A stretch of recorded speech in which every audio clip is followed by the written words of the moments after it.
Élémentaire, mon cher Nico, une émission présentée par Nicolas Blondet, expert en qualité d'air intérieur. Chères auditrices, chers auditeurs d'Élémentaire, mon cher Nico, bonjour, bienvenue sous notre ciel. Évidemment, on est heureux de vous retrouver pour cette nouvelle émission, pour parler de la qualité de l'air, qu'elle soit intérieure, qu'elle soit extérieure, en tous les cas, qu'elle soit de meilleur en meilleur pour que l'on respire, je dirais, sainement, sereinement, pour profiter pleinement de notre vie en bonne santé, bien évidemment. Alors pour cette santé, aujourd'hui, on va parler des différentes évolutions, notamment des seuils de l'OMS qui ont été revus. Pour quelles raisons? On va en parler avec le docteur Pierre Souvet, qui est le président de l'ASEF, Association Santé Environnement France. Et c'est vraiment important, notre environnement et notre santé, de mettre mot, je dirais, extrêmement prégnant. Pierre, bonjour, bienvenue parmi nous une nouvelle fois. Bonjour Nicolas Blondet. Comment allez-vous?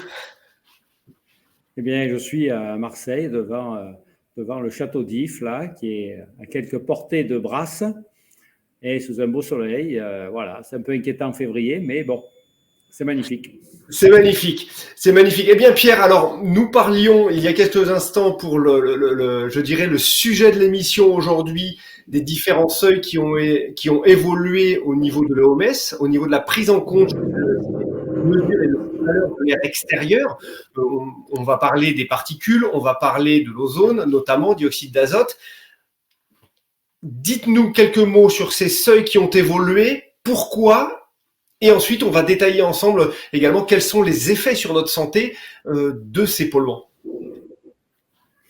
Oui, donc l'OMS a modifié les valeurs à seuil, mais les cibles de qualité, on va dire, qui jusqu'à maintenant, pour parler des particules fines, notamment les particules fines 2,5, qui, je vous rappelle, sont relativement faciles à mesurer puisqu'on les pèse, contrairement aux particules ultra fines, les plus petites, qu'il faut compter. Et c'est pourtant celle-là dont il faudra tenir compte dans les années à venir, ce que dit l'OMS d'ailleurs. Et donc, avant, il fallait habiter Helsinki pour avoir une qualité de l'air qui soit très très bonne, avec un seuil à 10 microgrammes par mètre cube.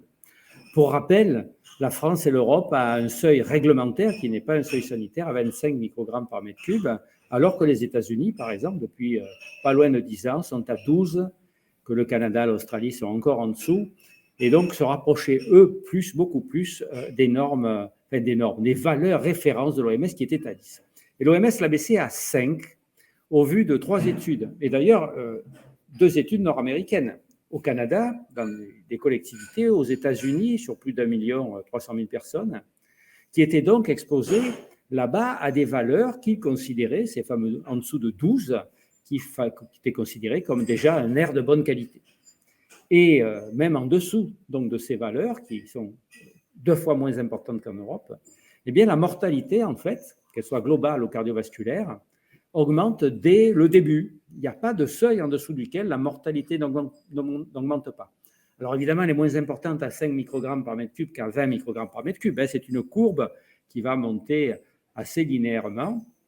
Mais donc l'OMS, pour donner un seuil de qualité, ne pouvait donc se baser sur la valeur minimale, en disant que si on la respectait, 80% des décès dus à la pollution de l'air seraient évités. 80%, c'est quand même... Une troisième étude.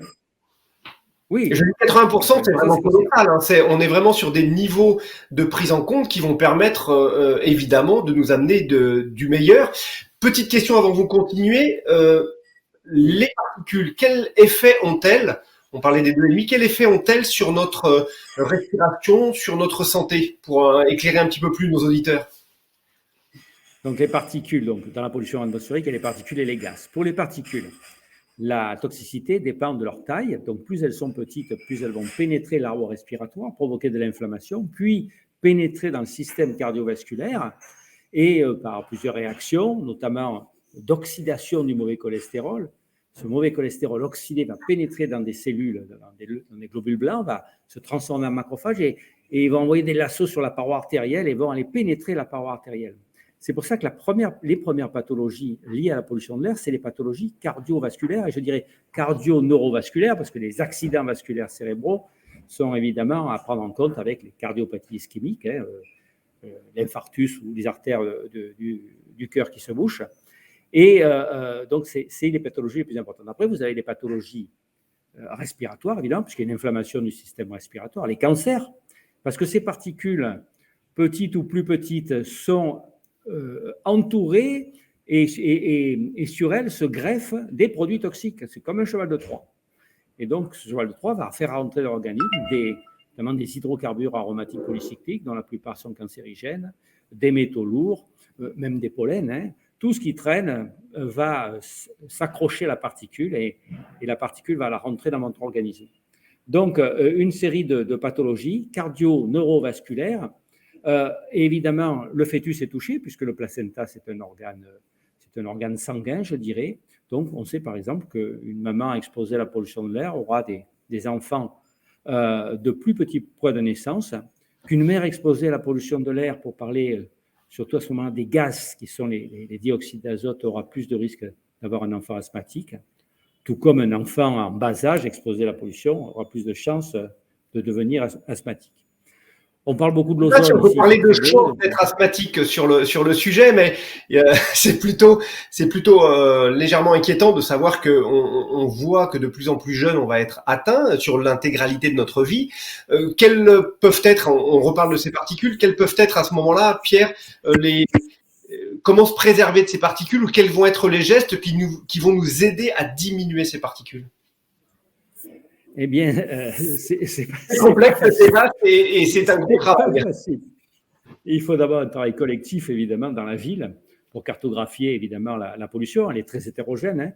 Les rues où il y a beaucoup de trafic, les rues avec leur morphologie, si elles sont très serrées, on appelle ça les rues canyons, la pollution de l'air va s'accumuler dans ces rues, et notamment ces particules ultra fines qui après vont se condenser entre elles pour en former des plus grosses. Donc, ça dépend où on habite. Après, il y a les gestes du quotidien, là où je vais me promener, là où je vais aller faire du sport. Et évidemment, il faut, mon slogan à l'époque à la Fédération française de cardiologie, c'était pas de jogging sur l'autoroute. Il faut évidemment s'aider éventuellement des applications. Et souvent, c'est instinctif. On va faire du sport dans un parc parce que la pollution est en général, s'il n'y a pas de trafic, est nettement inférieure à la pollution dans les rues. Donc, c'est très difficile à titre individuel si les mesures collectives ne sont pas prises. Tout à l'heure, je parlais avec des collègues des zones à faible émission, donc c'est important. Le tout, c'est qu'elles soient calculées pour ne pas reporter de la pollution en périphérie. Donc, les gens de la zone à faible émission vont être en meilleur état, très probablement, puisque les particules, c'est entre 40 000 décès par Santé publique France à 97 000 décès par une autre étude de Harvard, très sérieuse, qui montre que c'est un enjeu majeur. Et donc, comme on l'a dit tout à l'heure, 80%, si on tombait à 5, 80% de ces décès prématurés seraient évités. C'est vraiment un enjeu de santé publique considérable.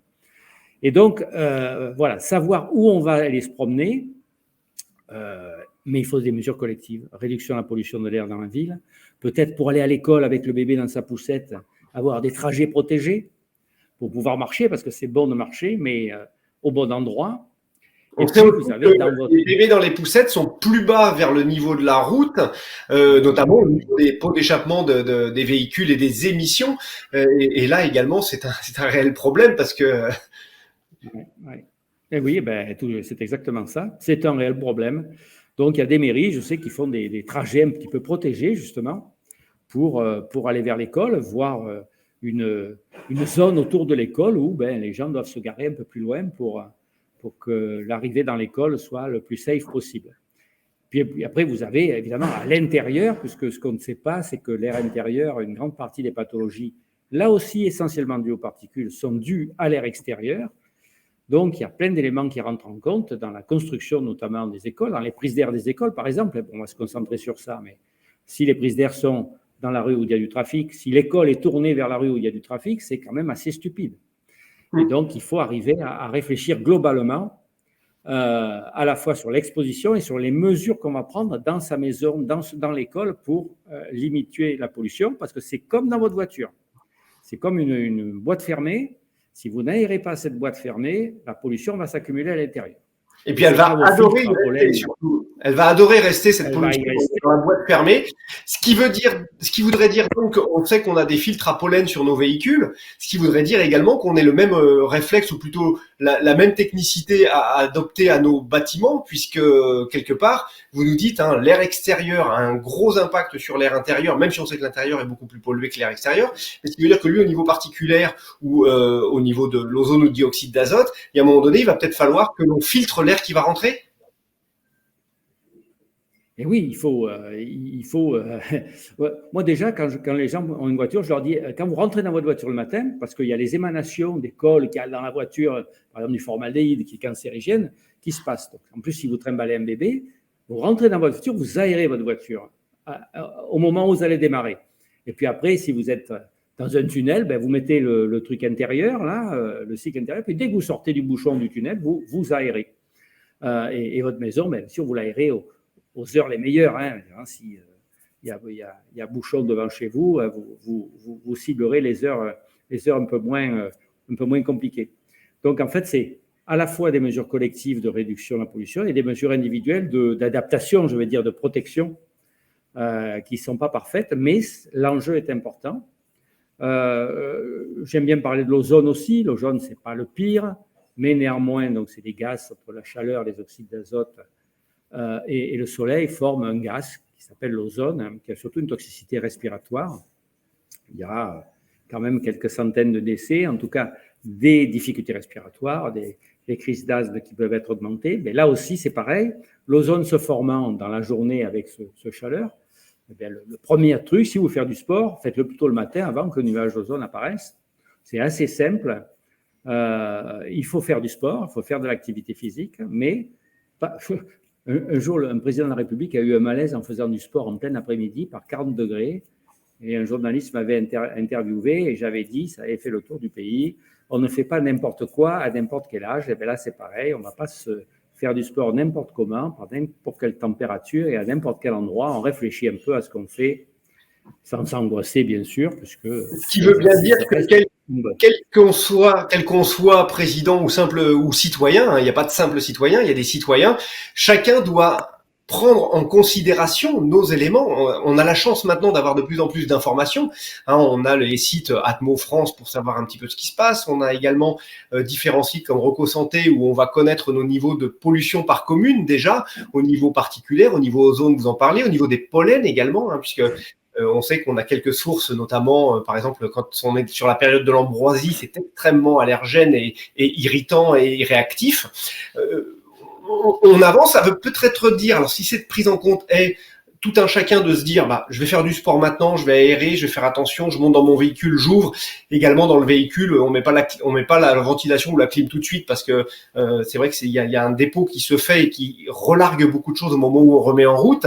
Mais ce qui veut dire qu'on est en train de repenser et d'avancer sur repenser nos lieux de vie et notamment repenser l'urbanisme par rapport à l'air intérieur et de l'air extérieur, bien par incidence.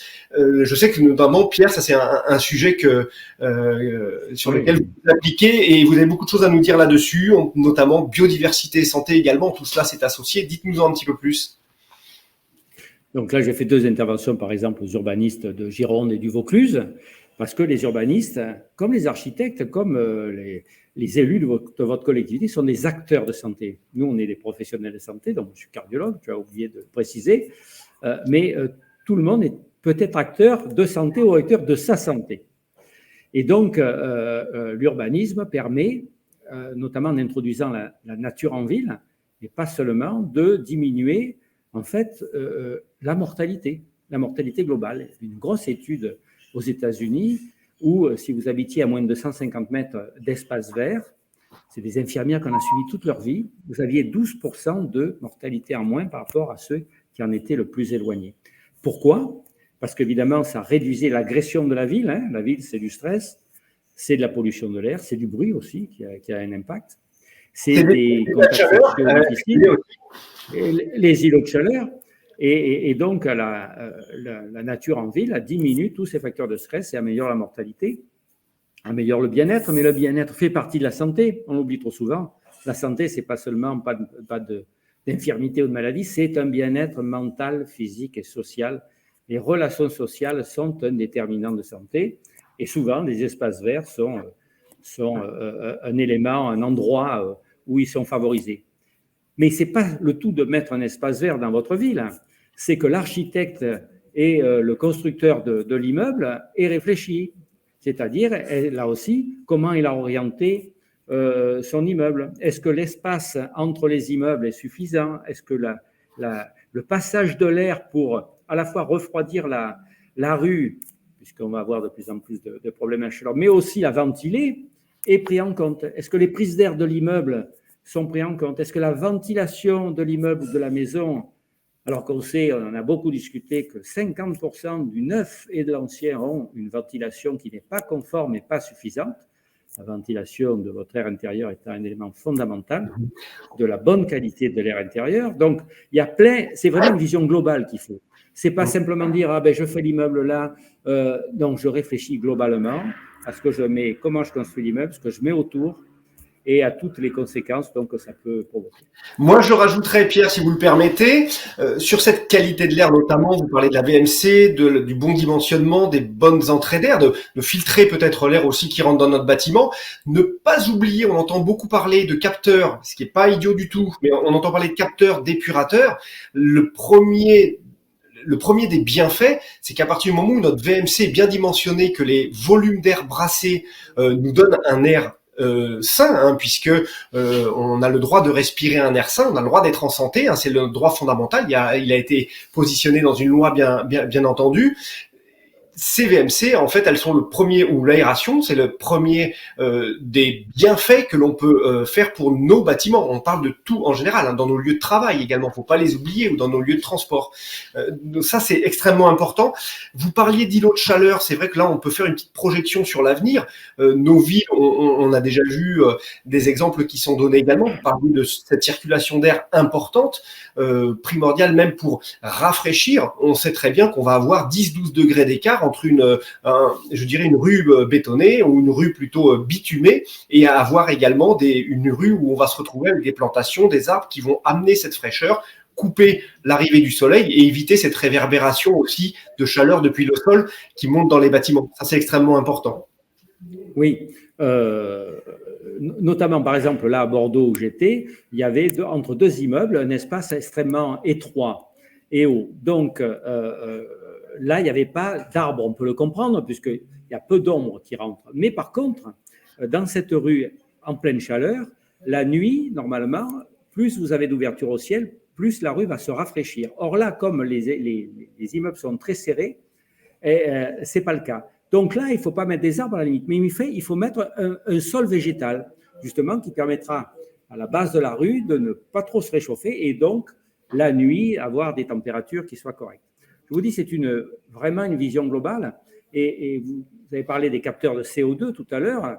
C'est des capteurs de confinement. Donc, on peut penser que plus vous êtes en vase clos, plus le CO2 va être élevé. Donc, plus il y aura de particules, plus il y aura de toxiques dans la maison. Donc, c'est un marqueur intéressant qu'on devrait diffuser beaucoup plus, qui nous dit à ce moment-là, il faut aérer. Et le message, on a trop tendance à dire il ne faut pas sortir à cette heure-ci, attention, pic de pollution. J'ai la sensation qu'il va falloir l'inverser, qu'il va falloir dire maintenant c'est peut-être le bon moment d'aller se promener, sous-entendu l'air est le meilleur à ce moment-là. Donc arriver à donner un message positif plutôt que donner un message négatif. Le regarder de cette manière, c'est toujours évidemment la bonne chose, du bon côté pour se rendre la vie facile, parce qu'on sait très bien que la nature humaine, quand elle entend parler de contraintes, il y a un blocage qui se fait et on ne veut pas y aller, on ne veut pas aller vers ce sens-là. On le dit toujours dans l'émission, c'est pas difficile de bien faire, mais chaque jour, on a un petit point à améliorer ou un point à assurer de continuer de bien le faire, et notamment, comme vous le disiez, sortir quand il fait bon pour nos poumons, mais bon pour nous, parce qu'on a aussi besoin du soleil sur nos visages, sur notre peau. C'est extrêmement important. Et je m'excuse, Nicolas, je voulais rajouter pourquoi on ne fait pas les choses qu'on sait qui sont meilleures. Eh bien, c'est l'histoire du moi, du nous et des autres. Quand ça nous concerne, nous, quand c'est moi, et là, en l'occurrence, ça nous concerne, on a tendance à agir. Quand on dit c'est les autres qui en sont responsables, on aura tendance à ne pas agir. Donc, quand vous prenez ces nouvelles résolutions, faites-les pas à pas. Vous n'allez pas vous changez vos habitudes, votre cohérence habituelle, la changez d'un coup. Faites du pas à pas et faites-le pour vous. Et du coup, les autres en profiteront. Donc, le moi, c'est important. Il n'y a pas de honte à prendre soin de soi. Et donc, faites-le. Donc ce sera le mot de la fin pour notre qualité de l'air, pour notre ville, notre urbanisation, nos lieux de vie. Ça veut dire soyons bien avec nous-mêmes et ça rejaillira plutôt bien évidemment sur tous les autres et on sera bien ensemble. Ça, c'est une belle note positive. Pierre, je vous remercie encore d'être venu dans Element Air, mon cher Nico. On se reverra, ça c'est promis, hein, c'est pas la première fois qu'on se retrouve, c'est toujours un plaisir. On est un peu jaloux, vous êtes à Marseille, il fait très beau aujourd'hui, et bien, profitez-en bien.